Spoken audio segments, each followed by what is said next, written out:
I'm Noah Hopkins of Fulker Brewing, and this is Brewer to Brewer podcast from All About Beer. My guest is Matt Gallagher of Suncatcher Brewing, and he is here for a conversation that goes beyond the brew house and into topics that matter to brewing professionals and curious beer drinkers. First, please visit allaboutbeer.com and follow on social media at All About Beer. And to support journalism in the beer space, check out allaboutbeer.com/support. We'll get into the conversation in just a moment, but first, this message. Malteurop Malting Company is proud to introduce the new Malta Two-Row, grown and malted in Mexico. At Malteurop, they're proud to be growing and producing malt in Mexico. They work hand in hand with Mexican farmers to ensure the best barley, which is then processed in their own local Mexico malt house to create this exceptional Malta Two-Row. This product is a superior quality two-row base malt and provides consistent quality designed to satisfy your desire to brew a true Mexican lager. Contact Malt Europe today and visit malteuropemaltingco.com.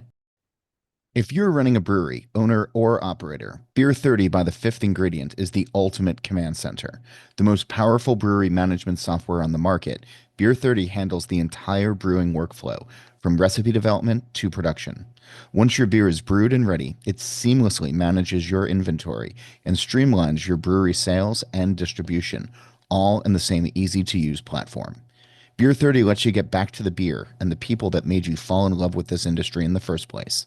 And no other brewery management software gives you the ability to truly master your business and get the insights that you need to thrive in an increasingly competitive industry.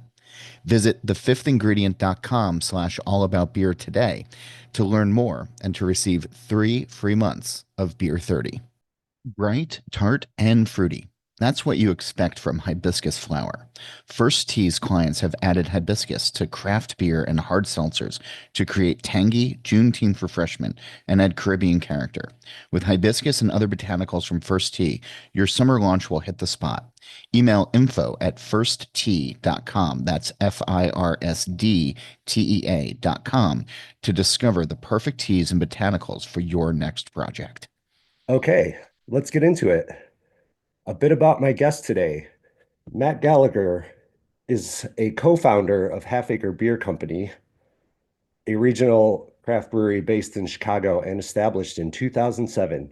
He recently opened Suncatcher Brewing, a taproom brewery also located in Chicago, Illinois.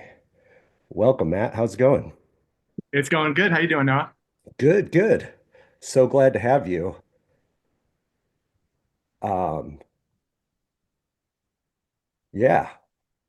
So it's an honor and a privilege to call you a friend and have this conversation and do this podcast with you. Um, you know, you're such an amazing brewer, and uh, I just find your career fascinating. I was at Suncatcher the other week, and the beers were amazing, and the place looked great. Um, so to start, I would say just, give the folks who are listening a little bit of your background. Um, if you wouldn't mind, how you got into beer. Was there any sort of aha moment, stuff like that? Yeah, definitely. Well, right back at you. I mean, we've known each other for a while, Noah, in the Chicago scene. So it's great to be talking to you on the podcast, and yeah, honor to call you a friend as well. Um, but yeah, getting into my experience in beer, I think the aha moment for me was moving to Colorado. I grew up in New Jersey, and beer was around, but it wasn't part of the cultural fabric of the state of New Jersey, which thankfully it is now. There's so many more breweries in New Jersey now than when I was growing up there. But yeah, for me, moving to Colorado and experiencing the beer culture out there, where it was like really eye opening, like, wow, this is a thing. You make beer and like people do it and they seem to have fun doing it, and you can go to all these interesting bars and they have all these interesting beers on that are brewed close by. So it also helped that I went to graduate school. I was living in Golden, Colorado. I moved out to go to graduate school. And it took me about a week before I realized what that smell was. Every time I walked outside of a building, I'm like, man, what is that smell? And it's like, oh, it's probably the giant brewery that's like right down the street. That's So, hilarious. yeah, so that was just getting into the beer scene in Colorado and just as a consumer. So that's how that was my interest in beer. But yeah, then I moved to Chicago in 2003 for a different job in the steel industry, and was kind of like, man, where are all the breweries at? Chicago is a big city. Where are all the breweries? Because it was a pretty tight knit group of breweries at the time in Chicago. A lot of them brew pubs. A couple of packaging breweries with Goose Island, the Two Brothers, and Three Floyds, not too far away. But it kind of stuck in my head like, man, Chicago could probably sustain with the number of bars that are in Chicago. It could probably, support another brewery. So Yeah.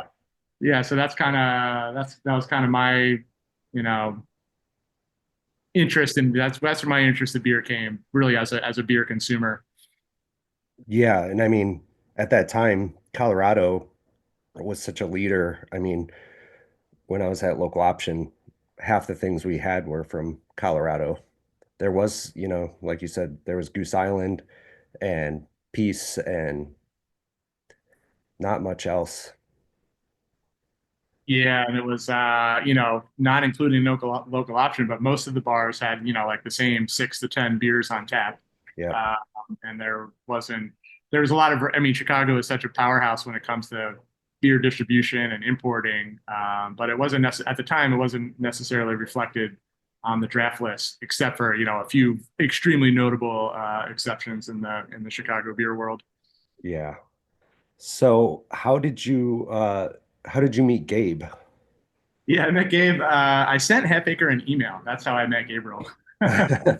Um, so, I kind of, after living in Chicago for about 5 years, I was kind of like, had no business even thinking this, but I was like, I want to start a brewery. And I was kind of like, well, there's probably a reason why there's not a lot of breweries in Chicago. So just kind of exploring it, like talking to anyone who I could talk to, the fine folks at Lakeview Liquors, and talk Yeah. to somebody who wanted to talk about beer, just being like, what do you think? Could Chicago have another brewery? And, someone had mentioned to me like, oh, we should check out Half Acre. They're opening up soon. So yeah, just Half Acre had a website, but did not have any beer in the market yet when I contacted the Half Acre website. And yep, Gabe got back to me, and we started talking over the phone. We met in person, and yeah, we just kind of went from there. But yeah, it was a very notable meeting when we did meet in person for the first time, because the similarities were just kind of eerie, borderline spooky. Yeah. Where we grew up about a half hour from each other in New Jersey. We both lived in Pennsylvania at the same time. We both lived in Colorado at the same time. He was in Boulder, I was in Golden. We both moved to Chicago, roughly around the same time. So it was kind of like, man, how have we never met before? Yeah, like eerie synchronicity. Yeah. So the sparks were flying immediately. So he had a website, but when you started, because there was like a little stint of contract brewing while the brewery was being built, correct? Yeah, exactly. Yeah. So, Gabriel had spent the previous year, during doing all the dirty work, which, as you're familiar with now, of just like, getting an LLC, starting a business, talking to people about how to do it. And he settled on working with Sand Creek Brewing in Black River Falls, Wisconsin, an affordable way to sort of launch a brewery, or to launch a beer brand, I should say, without raising the capital to really invest in all the equipment and all the infrastructure required to have a production brewery. So yeah, so that's when I met Gabriel. That was Half Acre Status at the time, which was, the first beer, which was called Half Acre Lager, was just rolling out into Chicago. Probably that week we met in person, after Wow. talking on the phone for a while. So that was super fun. And I remember that beer too. It's like, because the first batch of Half Acre Lager had Cascade in it. and it had this really cool like grapefruit thing going on that it really kind of blew my mind. I'm like, man, this is like a lager, but it's got grapefruit vibes going on in it. So it was really fun. The beer kind of then shifted to be a little bit less American hop and a little more, noble hop with leaning more on Czech sauce. But that first batch was super distinctive and super memorable for me. Yeah, it was a big deal. I mean, you know, it was a big deal at the time for sure. I remember vividly drinking that in Overale and all that.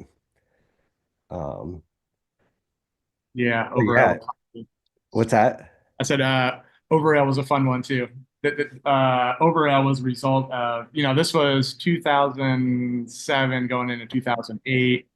Uh, hop prices just went absolutely insane. The first box of hops I think the first box of hops I bought, or maybe Gabriel bought them, was Magnum for $40 a pound, which is completely insane. So we were I like, we couldn't make a hoppy beer because the hops, if they were available, the price was just outrageous. Yeah, and I remember a lot of beers around that time there's the flavor completely shifting because Yeah, of that insane outage really. Um wow. Um yeah, so you were involved in the whole build out of Lincoln. yeah, that was, the agreement between Gabriel and I was, hey, you can join Half Acre, but you need to figure out how you can make money at Half Acre. He's like, this is kind of a one person show at the moment, but if you can sort out a way for it makes sense for you, like come on aboard. So I went through a couple of different ideas, but everything just converged on like we need our own brewery in Chicago. So that was my sort of project once sort of joining Half Acre was spearheading that, finding a location, sourcing equipment, and really just getting it built out and having our own presence in Chicago where we were making beer in Chicago and people could come and visit.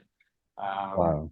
because as you know as well, being on the other side at the time too, is like contract brewing. It didn't have a good um, people kind of snub their noses at contract brewers at the time. Yeah, Um, there was a stigma for sure. Definitely a stigma that it took Half Acre a while to overcome. We had to work hard to prove ourselves in those early days to prove to some of the more established accounts in Chicago that like, hey, we're serious, we're for real.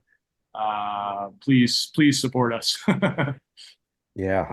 I remember we were one of the first accounts to have Daisy Cutter. Yeah, I know. Remember those, oh, man, those early days were so heady. It was just so much excitement. Uh, it was just like big news, a new brewery opening in Chicago. And, we were probably averaging maybe one a year, one every 6 months to a year at most. Um, and it was just like a big deal. And everyone was just, the excitement around it was just intoxicating. Yeah, it was just you and Metro for a long time. Yeah. Yeah. Metro and Revolution opened not too Oh long after. yeah, yeah, 2010. Yeah. Yeah. So but yeah, those were pretty heady times in Chicago beer. Yeah. And I mean, it seemed like you guys grew pretty quickly. Yeah, it was Daisy Cutter. As soon as we released Daisy Cutter, everything changed. So it was like finally we could get a hop contract for hops that we wanted to buy. And it just, it became apparent that that was the beer that Chicago wanted. So we were pretty much along for the ride after that in terms of just trying to keep up, trying to make enough Daisy Cutter, and that just really changed the whole trajectory of the company. Yeah. And I mean, yeah, and the growth was fast. I mean, you had the shop and then opened the bar, which I'm sure you were was your project as well. That was actually Gabriel's project. So that was Oh, okay. yeah, I was busy just trying to keep the beer flowing. Yeah, because we were able to buy the building So once we bought the building, there was a chiropractor where the Lincoln tap room is now. So we gave the chiropractor some notice, like, hey, we're gonna want that space. So he moved down the street. So that actually worked out well that he was able to move down the street and stay on the same block. So we felt a little guilty, but we were excited to take over that space, and it was going to be a cold room, and we were just going to make it all cold storage. It's like, no. So yeah, Gabriel did an awesome job of really just being like, we should have a tap room, and this is what I want it to look like. And yeah, that was a game changer as well for us. Yeah. Yeah, it was always packed. Yeah, it's good to have a small space. So even when it's not packed, it doesn't feel dead. Yeah, totally. I definitely, just on that note, have talked to so many people that miss the burritos. Oh, I know. Talk about it internally too. It's just like everyone's just like, why don't you just make burritos again? I can't give anyone an answer. It's one of those things where it's just Yeah, no, I know. it'll happen one of these days. But yeah, we all the burritos rule. Once we opened the Balmoral facility, we were able to turn the original cellar into the kitchen, and then Yeah. that was yet another game changer for us to be able to start just another creative outlet. And Gabriel was very clear. He was like, "I want burritos." Well, they are mythical. Yeah, our chef Nick Lacasse was just crushed it. So much fun with the creativity in those burritos. But speaking of Balmoral, I mean, how many years was it just Lincoln? I mean, at what point was it like, oh crap, we need more space. We're gonna outgrow this really soon. Yeah, ironically enough, it was 2012. I mean, I think we had just opened the Lincoln Tap Room, or like maybe it had been open for like 2 months. And Gabriel was like, "I'm looking for another space," and I'm like, "Oh, like why? Don't look for another space." So he actually looked at the Balmoral building back in 2012, and he was like, "You should go check it out." I was like, "I don't even want to see it." Uh, so then Wow. we like drove around it, and I was like, "Absolutely not. That place is way too big." Then fast forward probably, well, it's probably only another year, but then it was like, "All right, you're right." Like we were at a point where Daisy Cutter was 70 to 80% of our production was Daisy Cutter. And, Yeah. we both Gabriel realized it sooner than I did that like, that's not good. That's not sustainable. That doesn't leave us really any room to do anything else. So then I finally came around to it and was like, yeah, you're right. We need more space. So finally walked into the Balmoral building, was like, oh, okay, this place is really cool. This is like exactly what we're looking for. We should have done this a year or two ago. but uh, Yeah. but yeah, that got opened. We closed on the building, I think, right at the end of 2020 or 2013, and then we were brewing in there like January, February of 2015. So just over a year of like designing, getting permits, building it out, and then we were up and running up there. That is wild. So I mean, it really wasn't a whole lot of time between you coming fresh on the scene and building out a small brewery and then designing and implementing a much larger brewery. Yeah, it's like your mind remembers things differently. That like it felt like we were brewing at Lincoln for 10 years before we moved into Balmoral, but it was probably yeah, it was like we were probably like 6 years between like the first brew at Lincoln to like the first brew at Balmoral.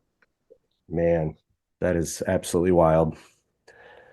Um, and I mean, so, you're at this size now that you know, every brewer, you know, the ingredients matter and consistency matters. But once you are like straight up full on a production brewery, that becomes even more hyper focused.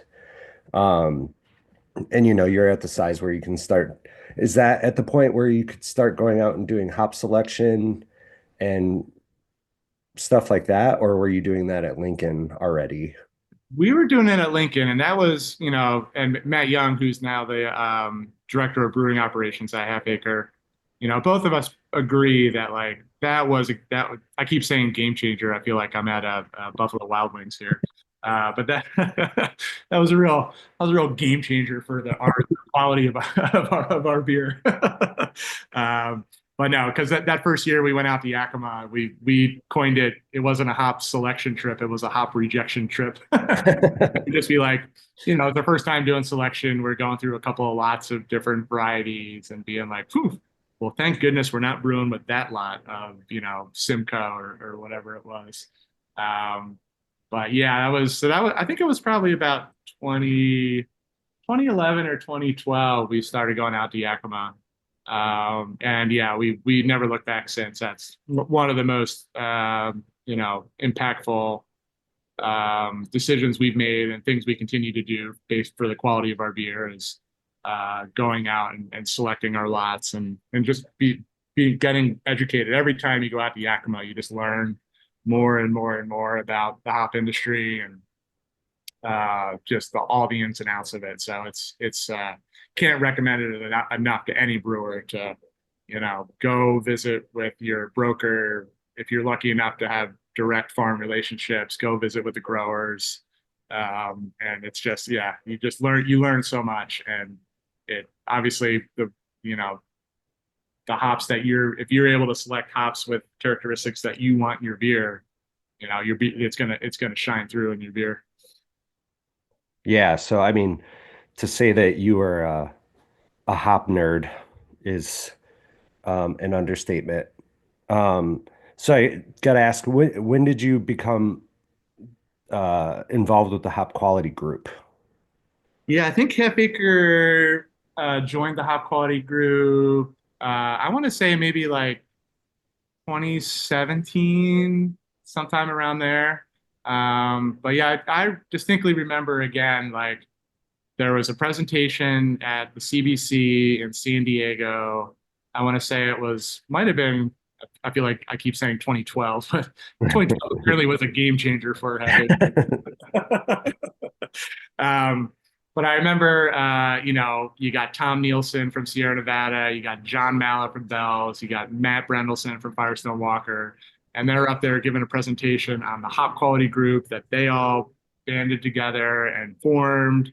And I was just like, man, I want to be a part of this. Like, this is where it's at in terms of like, these are some of the best brewers in the country who are focused on hop quality. And yeah, I was just dying to join.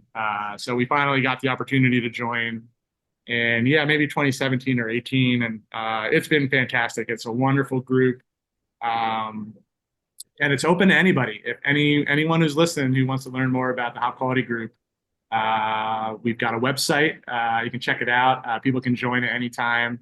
And it's just a really wonderful organization that I really enjoy, and it's very fulfilling to work with, to really, advocate on behalf of all brewers for, hop quality. A lot of it is food safety based. So, some of the food safety, the biggest change, I think, I'll speak for the founders of the hop quality group, but there's a few different factors that went into the creation of it. One of which was some of the hop research funding being dropped by Anheuser-Busch at the time during their merger slash takeover. And it was also the rise of dry hopping and hop growers not really understanding that brewers were taking hop pellets and dumping them right into finished beer. So it's like they just assumed, oh, they're boiled. So there's a kill step involved. We don't got to worry about anything because these hops are getting boiled. And it doesn't matter if there's a Nerf football in there or a cell phone or dead animals or Yep. whatever. It doesn't matter. It's going to get boiled. And then the hop quality group banded together as a unified front to be like, hey, we are putting your product into our product without a kill step. So we need to talk about some food safety issues. and and it's been great. But the best thing about the hop quality group is just that dialogue between the brewer and the grower. And I think for a while that dialogue was not there. There was typically someone in the middle between the Yeah. grower and the brewer. So I was just meeting with a hop grower this morning here in Chicago. Had breakfast with someone and was having the same conversation about how important it is for that dialogue to occur between the brewer and the grower, so everyone understands the needs of both sides, and there's a way forward that works for both parties. Yeah, exactly. I don't, I don't have that experience. I have it with coffee and going and meeting with the growers, and I can just, from that industry, um, can completely understand just the synergy of like the education and the synergy and being on the same page and being together. It's so impactful, and it's, to make better products and to move forward, and it's beyond important that those, you know, the beginning, that the grower and then the producer meets and knows each other's situations and pluses and minuses, what they need, because Yeah, they need disparate things for the most part. yeah, it's two different perspectives on the same agricultural product. And I think hops and coffee are probably similar in the way that like hops pretty much only go into beer. There's really no other, I mean, I know there are, but no real meaningful use for hops um, at the scale that they're grown other than beer. And, obviously coffee is, you know, they grow the coffee, you roast the coffee, and then the consumer drinks the coffee. And, it's pretty direct there. Yeah, yeah. But both, as a flavor impact on beer, especially with how much IPA has dominated, it's, pretty darn important.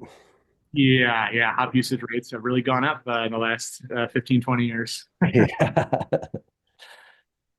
Well, on that note, we're going to take a short break for this message and then come right back for more of our conversation with Matt Gallagher of Suncatcher Brewing. This episode is brought to you by First Tea, who invites you to add the mouth-watering tartness and deep red color of hibiscus to your summertime pale ales, goes, and wheat beers.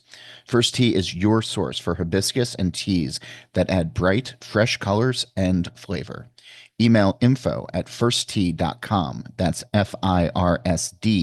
FIRSDTEA.com for support in choosing the right botanicals and the optimal ways to use them. If you're running a brewery, owner, or operator, Beer 30 by the Fifth Ingredient is the ultimate command center. The most powerful brewery management software on the market, Beer 30 handles the entire brewing workflow, from recipe development to production. Once your beer is brewed and ready, it seamlessly manages your inventory and streamlines your brewery sales and distribution, all in the same easy-to-use platform. Beer 30 lets you get back to the beer and the people that made you fall in love with this industry in the first place. And no other brewery management software gives you the ability to truly master your business and get the insights that you need to thrive in an increasingly competitive industry. Visit thefifthingredient.com/allaboutbeer today to learn more and to receive 3 free months of Beer 30. Malt Europe Malting Company is proud to introduce the new Malta 2-row, grown and malted in Mexico. At Malt Europe, they're proud to be growing and producing malt in Mexico. They work hand in hand with Mexican farmers to ensure the best barley, which is then processed in their own local Mexico malt house to create this exceptional Malta 2-row. This product is a superior quality 2-row base malt and provides consistent quality designed to satisfy your desire to brew a true Mexican lager. Contact Malt Europe today and visit malteuropemaltingco.com. Welcome back. Um, we've been talking about your history, and I just think, you know, I think what's really interesting about you and Suncatcher in general is just uh, the shift, for, between having a large production brewery and then going and having basically a neighborhood brewery that feels like a neighborhood pub. Um, at what point did Suncatcher start like creeping in and uh, become an idea or an idea that was going to you thought about acting on? Yeah, it was it might have been around 2018 or 2019. I literally had a dream. I had a dream that I had. If we recall the Lincoln Brewery, there was that back corner where we had the canning line, and then when we moved to Balmoral, it became the Wild Cove, Yeah. where the mixed fermentation beer was. So Yep. I had a dream that I turned the Wild Cove into like a weekend only bar. And I was just like brewing beer at Lincoln and then serving the beer myself on the weekends. And because it had a door, that had like an overhead door to the street. So, yeah, it kind of started with that dream, and that dream just kind of stayed with me. This Yeah. this sort of concept of like making beer and selling and serving the beer, um, like myself. So, but then yeah, it stayed with me. But then, COVID hit, and then COVID rearranged everything. But that with through that rearrangement, with like all the disruptiveness that came along with the pandemic, it seemed like okay, now is the right time to for me. Now's the right time for me to act on this idea, to act on this dream, and just see if I can make it happen. Yeah. Cool. And um, your business partner, Raj, I've known him. He was our rep from Half Acre in 2007 or 2008, pretty early on. And so how did that come about? The two of you kind of reconnecting. I mean, obviously you remain friends, but Yeah, this happened not too far from your brewery, and though in actually it was Indiana Dunes. It wasn't Warren Dunes. It was yeah. Indiana Dunes. We did a camping trip to Indiana Dunes, and that's when I talked to Raj and his wife Sally about being like, "Hey, I want to open a brewery. Would you guys want to be a part of it?" And they were like, "Let's do it." Awesome.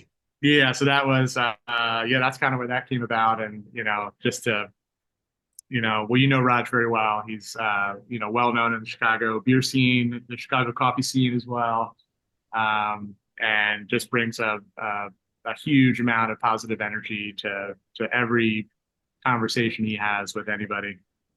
Yep. I had the honor of working with him for a while there at Dark Matter while you guys were in your initial stages of build out. So that Yeah, very grateful for that time. yeah, exactly. Um, and I just like, so it's just kind of like, it's just interesting me. And there's like kind of this juxtaposition. I mean, how do you feel like the beer market was, you know, when you were starting Half Acre versus when you're starting Suncatcher? Yeah, that's a great question because I think, in a lot of ways it's the same, but then in even more ways it's like completely different. So I think, there's still similarities to that, like, um, speaking more specifically about the Chicago area, opening Half Acre, I think people were just excited for anything, and it was kind of like, you name it, saison. Every brewer had a free license to make any kind of style of beer. You want to make a saison, then all of a sudden people heard about these like these sour, salty beers from Germany. You got Gozas coming in, and everyone's just like, "Whoa, what's this?" And just like everything felt very new and like ripe for sort of reimagining, or just not really ripe for discovery because it's like all these beer styles have been around forever. For Uh, sure. but yeah, just a level of excitement, and then it just kind of took off from there, and then it became more about the sort of special release beer, and that was a big deal, like, oh, this beer's available now, and it's a special release, and this is the only time you can get it. So that kind of fed into that, what we've all come to know as just like hype culture and this sort of like limited availability, you got to get it now kind of thing. Which which I think now is people are a little exhausted from all that. Brewers and consumers, probably distributors, of course, retailers, of course. It's just like, okay, I think we've figured out like when enough is enough. Like, Yeah. yeah, let's go back to basics a little bit. So I think if I had to, compare like, okay, starting half acre was just like the sky's the limit. Like it was just like putting beer and putting stouts in bourbon barrels was like crazy. And then you fast forward and you have breweries that just make hazy double IPAs and bourbon barrel aged stouts with adjuncts. It's like, okay, well, we've kind of done all this. And I think people now are looking for breweries for specific things. It's like, okay, we've got they make wonderful saisons and they make all sorts of wonderful beers, but I think people are going there for the saisons. Or you have a brewery like Goldfinger, which is like, we are making continental lager beer as traditional as we can, and everyone loves it. And they're doing a fantastic job. So I see a little bit more of a specialization in terms of, if you're a new brewery now, it's like you may not be afforded the ability to just try to brew every kind of style you can, and you may want to have to, like, at least in the short term, focus a little bit on like, all right, this is what we're going to do well, this is what we want to be known for. But that said, you can start out doing something, and your customer is going to tell you what they want. And you Yeah. may think you're going to be making one thing, but you may find out that, like, well, actually it's this other thing that people are really responding well to. So let's lean into that. Yeah, and I definitely it's good that the beer market has gotten to a place where people can specialize in things. It hasn't happened as much as I would hoped it would have.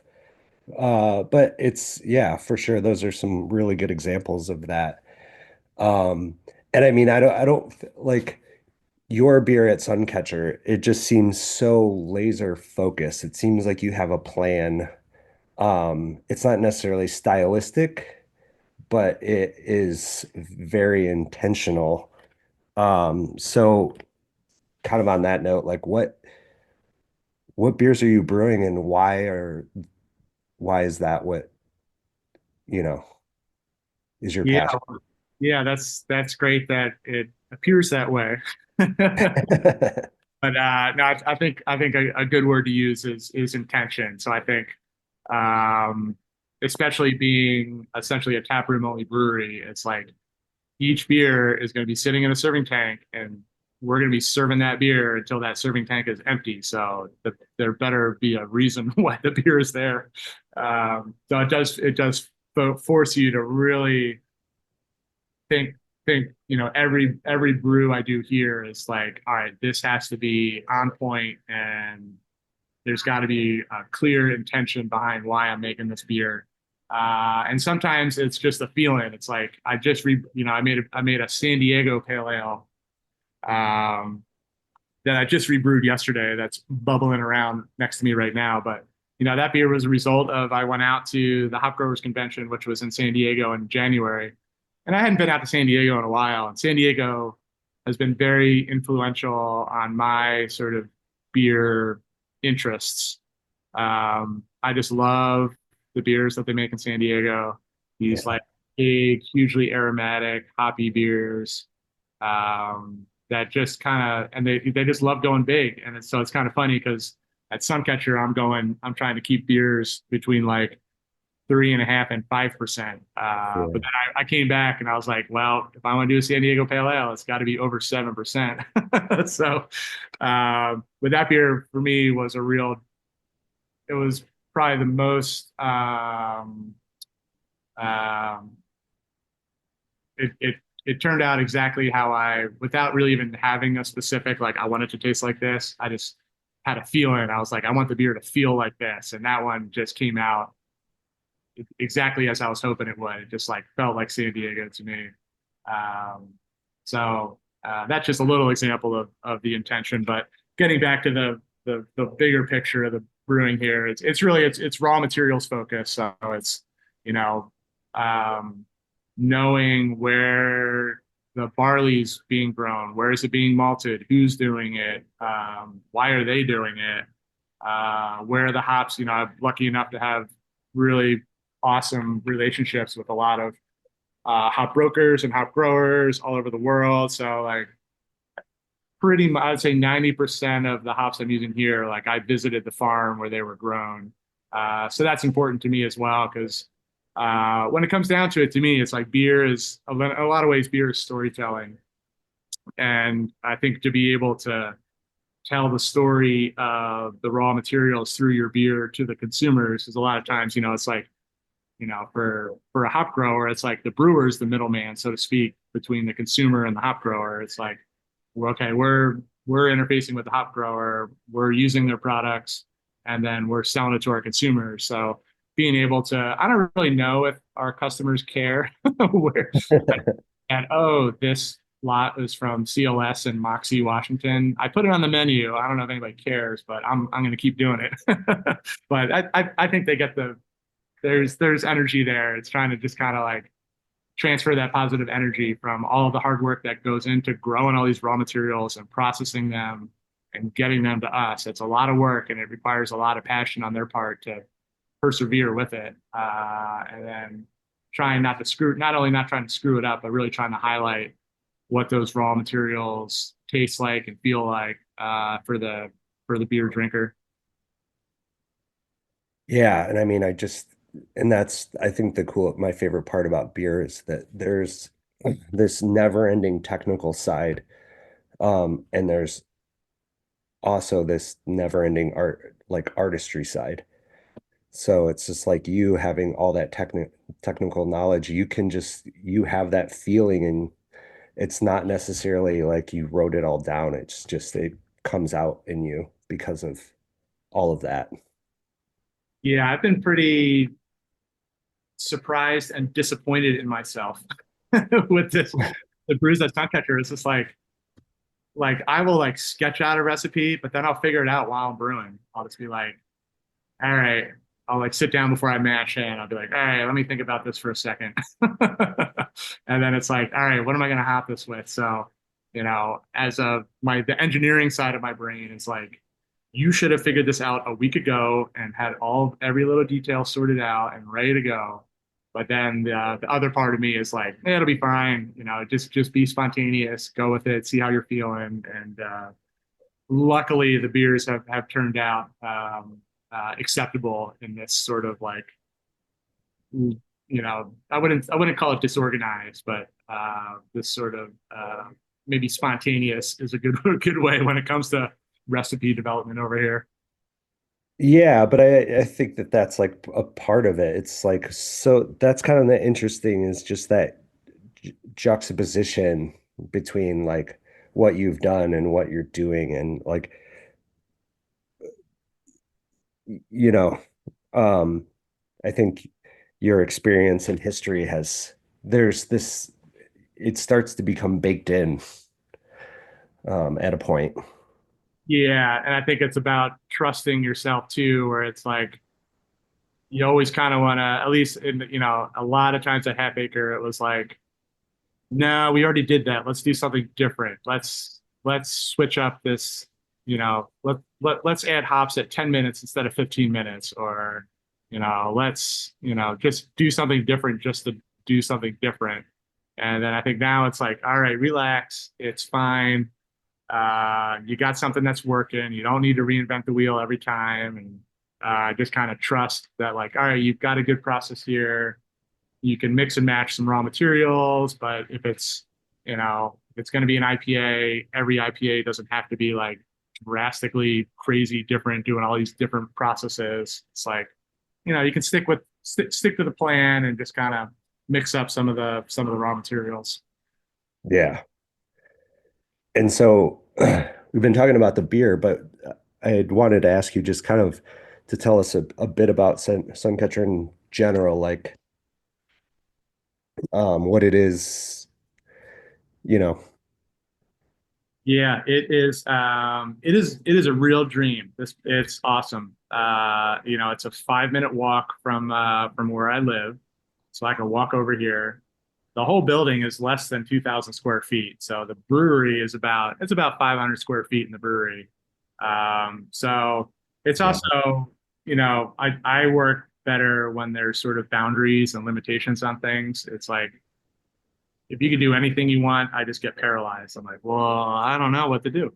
But if you like force yourself into a corner, and you're like, all right, well, this is the only way I can only do this. I can't even, like there's no cold storage here. The serving tanks are jacketed. Our cold storage is a kegerator, essentially. um, so it's a small place, and but we have a lot of outdoor space as well. So it's kind of I joke a lot about a lot of what we're doing here at Suncatcher is like where it's oddly enough where my interests in the brewing world intersect with like good business sense. Because I don't really think I have very good business sense, but I know enough to be able to kind of see a few steps ahead. So it's like, okay, I don't want a production brewery. Selling beer over the bar is the most profitable way to sell it. I'm like, all right, well maybe there's something there. It's like it's a small space, low overhead, but it's got a lot of outdoor. We have a lot of outdoor space, so it's like, all right, this can be a seasonal business. My wife jokes that this is my wife and business partner jokes that this is like my retirement brewery. Uh, I can walk to work, brew once or twice a week, and it can kind of be. I mean, it's literally 6 months today that we've been open, um, Yeah. so we're still, there's a lot of things to sort out, but it's becoming apparent that it's a seasonal business. Our sale, when the weather's good, we have a big outdoor patio here. And Chicagoans, when the weather's good, love to drink beer outside, myself included. So much like Volker, I'm sure you're, planning on, obviously, well, I'm pretty sure you are planning on it being a seasonal business where Yeah. you got to hit the ground running in the summer, and then in the winter you can, scale back, and it can be a bit of a lifestyle too, where you're not pedal to the metal 12 months a year, making yourself crazy. Yep. It's a big that work-life balance is becoming more important. Yeah. Um, what what was the most like kind of what was the most surprising part of this build out now doing Suncatcher? Um, is there somewhere where you felt like you were overly prepared and end up were thrown for a loop or like Definitely. We talked about, the speed at which the Half Acre Balmoral facility became operational. And yeah. I was like, all right, I know how to do this. I've done this before. I know how to navigate the city, and I know the basics about doing all this. I'm like, this is a small place. This is going to be this isn't going to take much time at all. It probably took 4 years to get this place open, which is crazy. So that was severely underestimated how much time it was going to take. And, you know, Yeah. I forget what you got to, you can do things fast, cheap, or, quality. And, you can only get two of those three. Yeah. So we ended up choosing, well, I don't even know if we did it, we didn't do this for as cheap as I thought I planned on us doing it. Everything costs so much money. Yeah. So I was using like budgetary numbers from like 10, 15 years ago that I should have, thought about that a little bit. Yeah, I mean, we were using numbers that were pre-COVID and everything ended up being two to three. I was like, you either get two to three times the money or two to three times the time, not both. And they got both. Yeah. Um, yeah, so how is it being like now, instead of being hyper focused on one segment of the business, having your hands kind of a little bit in everything? It's been great. It's challenging, for you, pretty much throughout the whole existence, to date with Half Acre. It's like, my partnership with Gabriel is just incredible, and we really dovetailed well together in terms of where our specific interests lied in the business, and I was able to lean on Gabriel a lot for doing a lot of the heavy lifting, um, from the business side, from the branding, marketing, sales side, the look and feel of the place. Gabriel is just, he's so strong in those areas. So then here, I consulted with him a bunch on some decisions, but kind of intentionally also left him out of it. And he agreed. He was just like, you should figure this out for yourself. So it's a challenge, even though it's a small business to, every, and that's the point with this as well. It's like everything should be intentional. Everything we do, there should be a reason why we do it. Uh, Mhm. so it's, but then all of the, I have a new respect for Dave Bowers, who's our CFO at Halfacre, and all of the grief I've caused him over the years. Like now having to do all of the tax filings and all the invoicing, and my wife, she's our de facto CFO for Suncatcher. So thankfully we work well together, or else this would be a total disaster. Uh, You put stuff down and slowly back away. yeah, exactly. But it's really given me a new appreciation for all of the work that, Half Acre's just been such throughout the years, been such a solid team of people. It's been a group effort. And it's, a new appreciation for that. When now you're like, oh, well, I don't know how to do that. Like, thankfully, I can still talk to people at Half Acre and ask, how do we do that? That's an amazing resource for sure. Well, that's awesome. Is there anything you're excited about coming up or just Um, you for know, patio season? Yeah, we're excited for patio season, just to really sort of fully activate this space and really see what it can do, and see how people respond to it, and see if we can, the goal here with Suncatcher is to have a sustainable business, both financially, both personally, um, and to see if that's possible. It's opening a brewery right now, as you know, it's a little scary. There needs to be intention around why you're doing it. So it's really we're looking forward to the summer to see if how we think things will go is how they will go, and um, are we going to be pleasantly surprised, or are we going to have to pivot? We'll see. So I think we're just excited to get a year under our belt, to be able to sort of, okay, well, we've been through a whole year of business, and right now there's still like a lot of sort of like there's still a lot of unknowns, with a new business, of like, well, we don't know how to do this, or what's it like when we have to use the air conditioning. Just like little things like that. It's like, Yeah. all right, well, hopefully the AC works. So far it's working. Yeah, for sure. It's just so many unknowns and getting having that year to really be able to compare things is huge. So Yeah, and I'm sure you're just looking forward to getting open, and it's like yeah. it's just night and day from like one day you're not open, the next day you're open, and then it's just like everything changes. It's just totally different in all the best ways.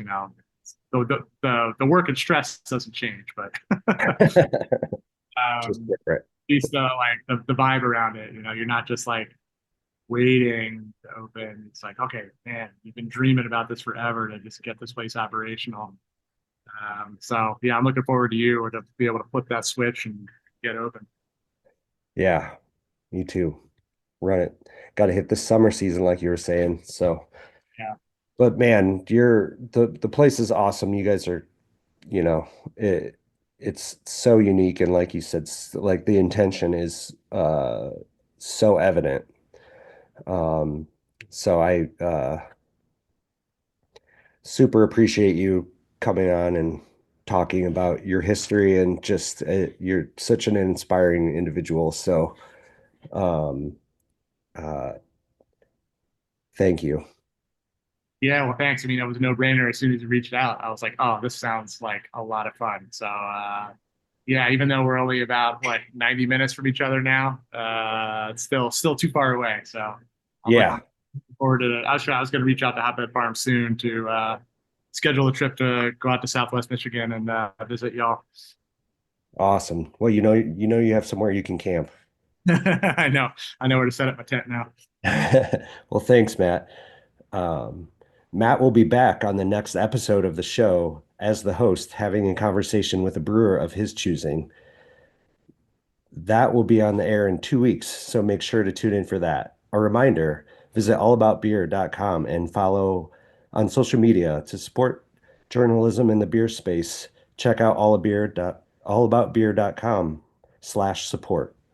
I'm Noah Hopkins of Folker Brewing. Thank you for listening to the Brewer to Brewer podcast. Malt Europe Malting Company is proud to introduce the new Malta Two-Row, grown and malted in Mexico. At Malt Europe, they're proud to be growing and producing malt in Mexico. They work hand in hand with Mexican farmers to ensure the best barley, which is then processed in their own local Mexico malt house to create this exceptional Malta Two-Row.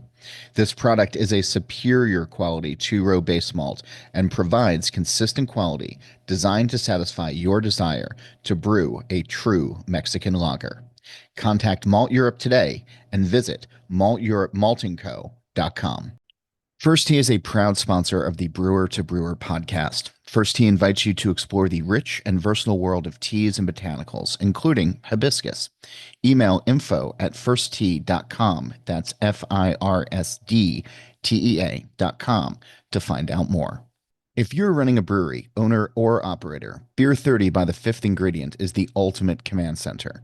The most powerful brewery management software on the market, Beer 30 handles the entire brewing workflow, from recipe development to production. Once your beer is brewed and ready, it seamlessly manages your inventory and streamlines your brewery sales and distribution, all in the same easy-to-use platform. Beer 30 lets you get back to the beer and the people that made you fall in love with this industry in the first place. And no other brewery management software gives you the ability to truly master your business and get the insights that you need to thrive in an increasingly competitive industry. Visit thefifthingredient.com/allaboutbeer today to learn more and to receive 3 free months of Beer 30.